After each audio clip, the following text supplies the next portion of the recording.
I was born in Sydney, Australia. My mother was an archaeologist and my father a journalist and maker of documentaries about Far Eastern cultures. Throughout the 70s and 80s, I was raised in a number of those Far Eastern countries: India, Thailand, Japan, Nepal, Tibet, and of course Australia and in England. My father's role was, essentially to create these documentaries for the ABC. So we just sort of tagged along and went all over the place with him, and it was fantastic, absolutely fantastic upbringing. In the 1990s, after completing my education at a high school in Sydney, I drifted into what you could call an aimless existence, a number of unfinished projects and sort of fizzled business ventures, and I eventually settled into a position as the owner-operator of a small recording studio in the eastern suburbs of Sydney, near Bondi Beach, called Arcadia Sound. Had a great time. It was a bit like a zoo. There was constant procession of weird and wonderful acts that came through my studio, and that was interesting. And I got to record and write and record some of my own material too, so that was fun. It was in about 2002, 2003 that I started to feel as though I might perhaps want to get out of the city, and it was accompanied by this little voice that would speak into my mind now and again, and I tended to agree with it because I was starting to feel there may be another existence waiting for me somewhere else. So I did. I decided to move away from the city. In early 2004, I sold the house left to me by my late father, who'd passed away in '96, and moved to a property in a remote wilderness called the Macleay Valley. And there, with just a caravan and a campfire, a generator for power, no bathroom, no cell phones, and a river for a water supply, I found myself suddenly alone in this sort of vast and unremitting silence. So I sort of wondered what the hell I'd done at that stage. I stuck with it, and to pass the time, I began to tap away on a novel. Anyway, look, Alcoholics Anonymous later told me that what I was doing was classic alcoholic behaviour. I was doing what they call chucking a geographical. So in October of 2004, after I'd been out there for some months, I decided to take the first draft of this text north to a place called Byron Bay, which is about a 4 or 5 hour drive, where I hoped my friend Frank, who was himself a scriptwriter, might be able to proofread what I'd done and offer me some criticism. I drove the 4.5, 5 hours to Byron Bay. I told everybody that I was going. I told my parents, my loved ones. They all knew that I was leaving the property and going north. So off I went, and I arrived at, and Frank was going to put me up in his little house in the back of Byron Bay. So I arrived there, and he was happy to see me, and I was happy to be there, and suddenly something came over him. I mean, he's not always the most focused person, but, something came over him, and he wouldn't read it that night. He said, just leave it with me. It turns out later, somebody told me later that Frank suffered from ADHD. And he must have been going through an ADHD, but, he'd invited me up there for the purposes of reading through this thing. So I couldn't understand why anyway, it was like some cosmic force was standing in the way of me and having my document read. He said, I tell you what, go over to Clayton's house. Clayton's sister is a proofreader. She'll be the person for the job. Anyway, Clayton must have been into more things botanical than what is legal, because here I come up, little manuscript under my arm, open the little gate, go down, take a few steps down the front garden path. He described me. I said, I asked somebody, is Clayton's sister there? And they said, yeah, she's sitting on the veranda. I said, oh, fantastic. I walked in, opened the little gate, took a few steps down the thing. This woman sitting on the veranda fixes me with this 100-yard stare and goes, and just blasts me with this total gibberish. And it turns out she's on magic mushrooms. I tucked my little manuscript under my arm. I did a 180-degree turn, shut the little gate behind me, and left. As I'd sworn off, I was on the wagon. And, you know, the bottle started to call to me because of this frustration. That's another thing. You know, something good happens, you celebrate by having a drink. Something terrible happens, you commiserate by having a drink. Everything is a reason to drink. And, you know, I was white-knuckling it. I'm going crazy here. Not only am I going crazy out there on this bloody property, but I'm going crazy on this mission to get my book read. So I go to this party. I just went, screw it. I walked into this place and this guy comes up to me, this little guy. He just appears in front of me like an elf. He says, get you a drink, mate? I said, no, mate, I'm not drinking. Why I'm at a party where everyone's drinking and taking drugs and I'm not drinking? I don't know why I'm there. But anyway, I was there. Maybe I was there to test myself or tempt myself. I don't know. But this guy appears in front of me. This little guy, he's just an ordinary Australian, looks surfy with a singlet on, blonde hair. Get you a drink, mate? No, as a matter of fact, I'm not drinking. I don't drink. No, I don't drink. He goes, you don't drink? You win. I didn't drink. I didn't drop anything or take anything to make the, you know, stress go away or anything. But what I did decide was to leave. I thought, Frank is not going to read this manuscript. Clayton's sister certainly is not going to read a manuscript. And nobody that I know is in any fit state to read this manuscript. And even if they do read it, I'm not seeing anybody here apart from Frank who's got any sort of qualification to come back with me on, you know. Frank was the only person I trusted, and when it was obvious that he wasn't going to do it, I just went, screw it, I'll leave. I didn't tell anyone I was going to go. Not my mum, not my girlfriend, none of my loved ones. I just got in my car and drove. Screw it, I'm driving home. And this is 9-10 o'clock in the morning, and it is hot. Okay, it was an October day. It was October the 24th, 2004. I'm driving, and it is getting hot, and the air conditioning on my car starts to go on the blink. And I arrive at this place. Would you believe, it is a petrol station, gas station, combined with a liquor store.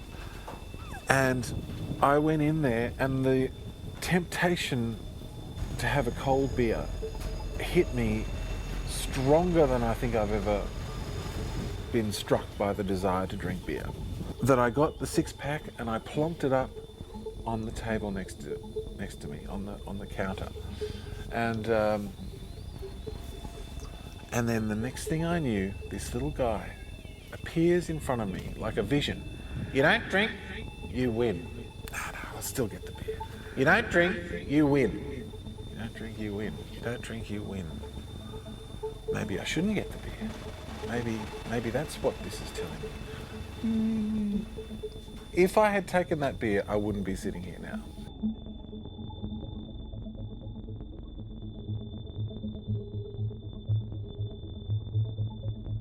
So it's twilight. I'm back in my property. There's a beautiful sound of silence. The river's running. I can hear the river gurgling away. I thought, oh God, I'm home. I'm home, thank goodness. What was that ridiculous jaunt? What was that mission that I was just on? You know, how ridiculous. Just as the sun was going right over the horizon and darkness fell, It would have been about 8:30, 8 o'clock, say. I trod on something excruciating with my left foot. My left big toe suddenly felt as though a needle had just pierced straight through it. I started to feel odd, very odd. I started to feel as though my joints weren't holding me up. Like I started to feel dropsy, like I'd take a step and my knees would sort of buckle a bit. And it felt as, to be honest with you, it felt as though I had been drinking. But I knew I hadn't. So I thought,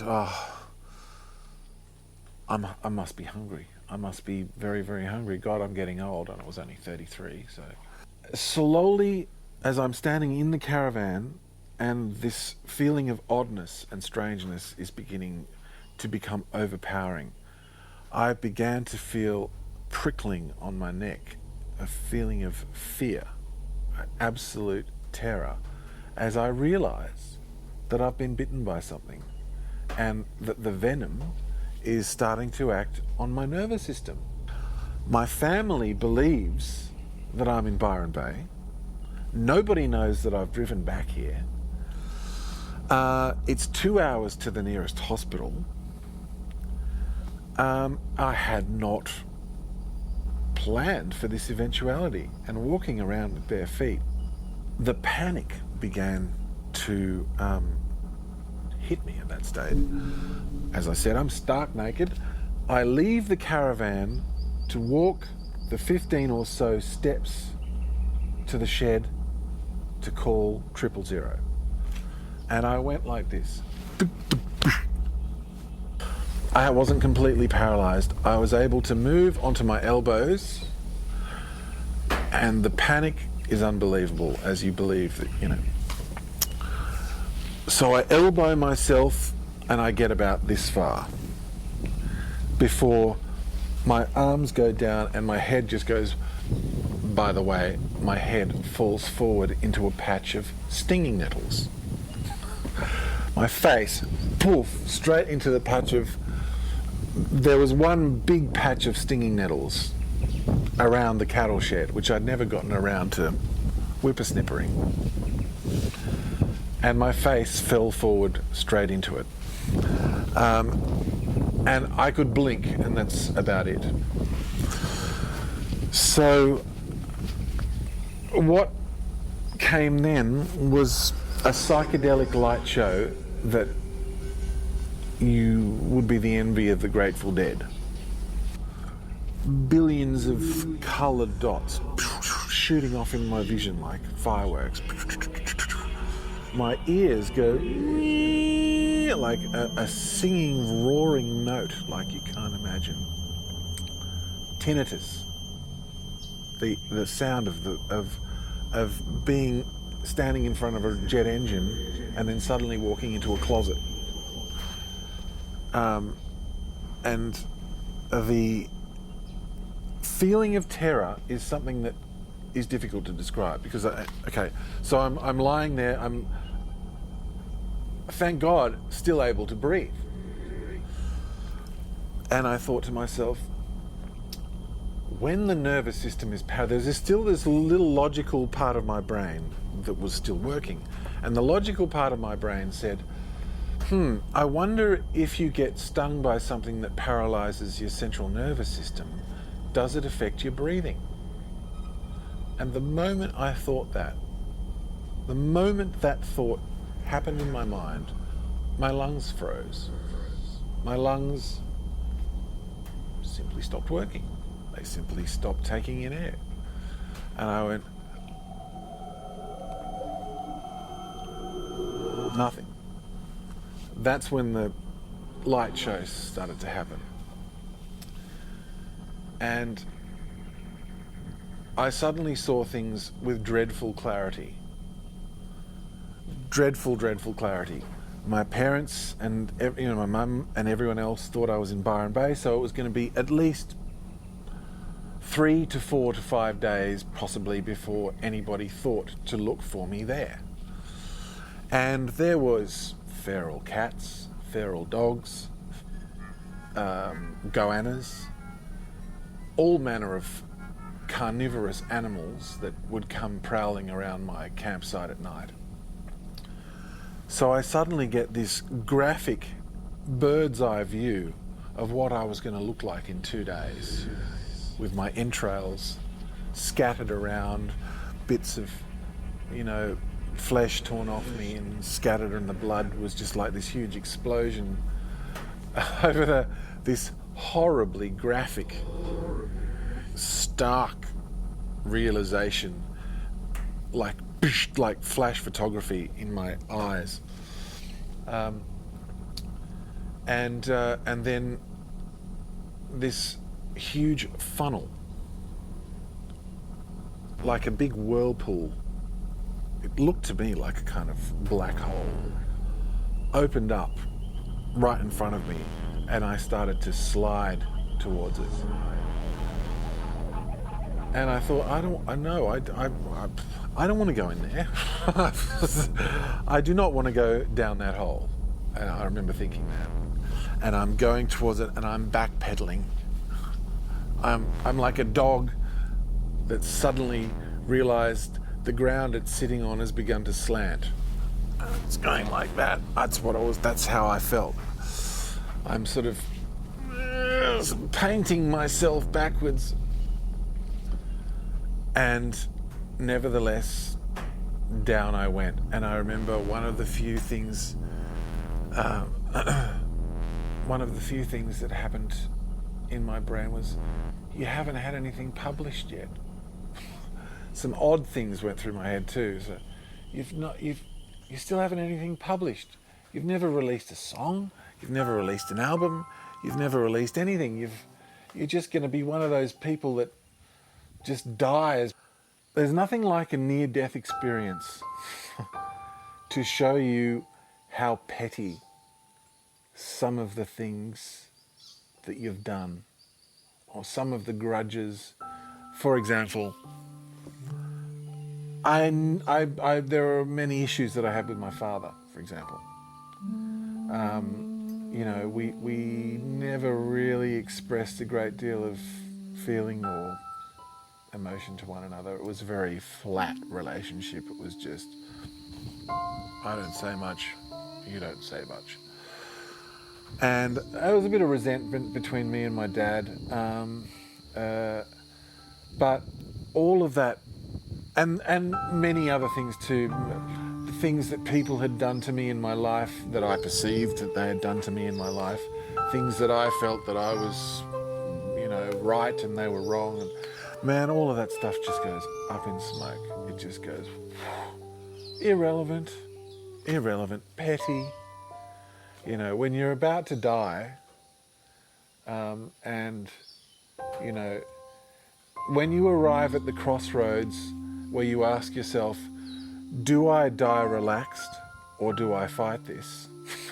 At that moment, when you're asking yourself that particular question, a lot of the dross in your life gets snipped off right there, like just gone. So it was a tremendously liberating experience for me from that perspective. What I didn't count on was the nettles. Because what happened was my face had fallen forward, as I said, into the patch of nettles. And in the stillness of the I believed I was going comatose, but you go beyond comatose when you're deprived of oxygen. I went down and relaxed, and my tongue literally came out of my mouth and rested against the nettles. And the doctor later told me that it's more than likely the nettle that saved me. If I had been drunk, if I had had any suppression on my nervous system, say from the alcohol at 10 o'clock that day, where I was about to buy it because it was hot and I wanted to go back to drinking, and I saw the guy go, "You don't drink, you win." You don't drink, you win. Took on a whole new meaning. Because if I had have had any additional suppression on the nervous system, say from alcohol at that stage, the nettle, which was so subtle, wouldn't have worked. Because nettles are a nerve stimulant. And what I had in my system was nerve toxin, nerve suppressant, central nervous system suppressant, which is what the venom, presumably as it was, had done to me. And having my tongue resting in the nettles, and I don't know whether you know this, but people drink nettle tea as a nerve stimulant, as a nerve tonic. So that direct sting of the nettle on my tongue, as right down when I came right down to the point of dying and resting there, jump-started me back up again. For whatever cosmic reason, I'm still here. And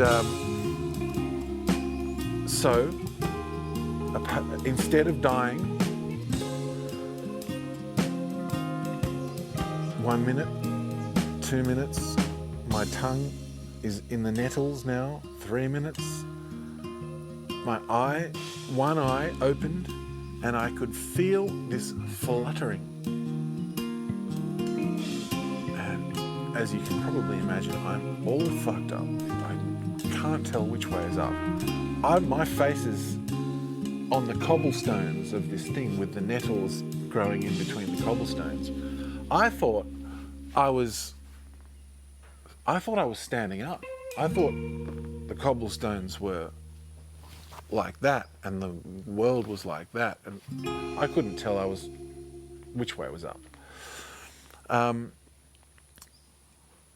And another minute goes by, and then I realised what the fluttering was. The fluttering was my lungs coming back to life, giving these little butterfly wing movements designed to generate airflow.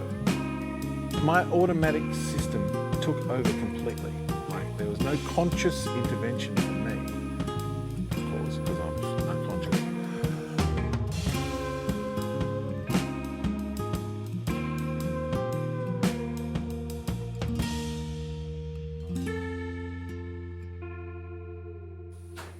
The doctor later told me that it's more than likely the nettle that saved me. If I had been drunk, if I had had any suppression on my nervous system, say from the alcohol at 10 o'clock that day, where I was about to buy it because it was hot and I wanted to go back to drinking, and I saw the guy go, "You don't drink, you win." You don't drink, you win. Took on a whole new meaning. It was as I recuperated over the next couple of months that unprecedented stuff in my mind started to happen. Like stuff that had never, all I can say was that I was changed in some way. You know, it's just one tiny thing. Since that bite, I have written 16 albums worth of song material, finished songs. 2 albums of which we've finished. We've made 3 film clips, 3 music videos, proper professional ones. We've made a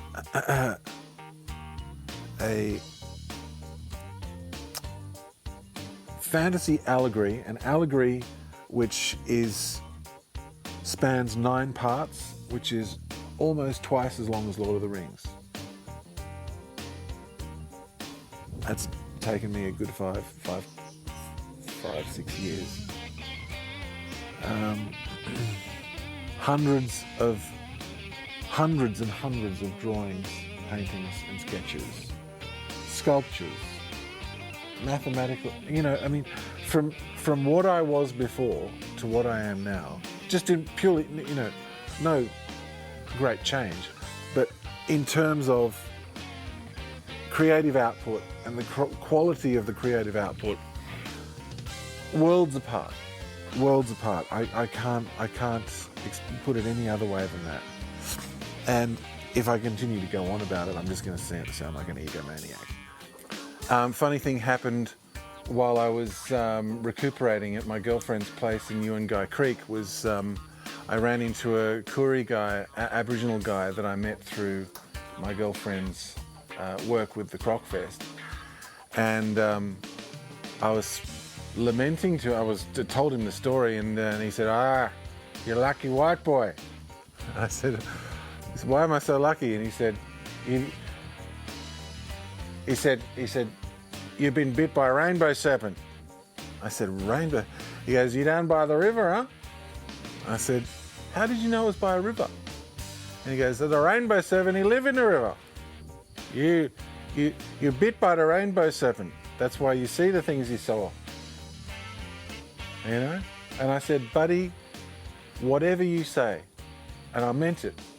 I said, "You're the first person that has actually come up with any semblance of answer that makes any sense to me."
Change in me.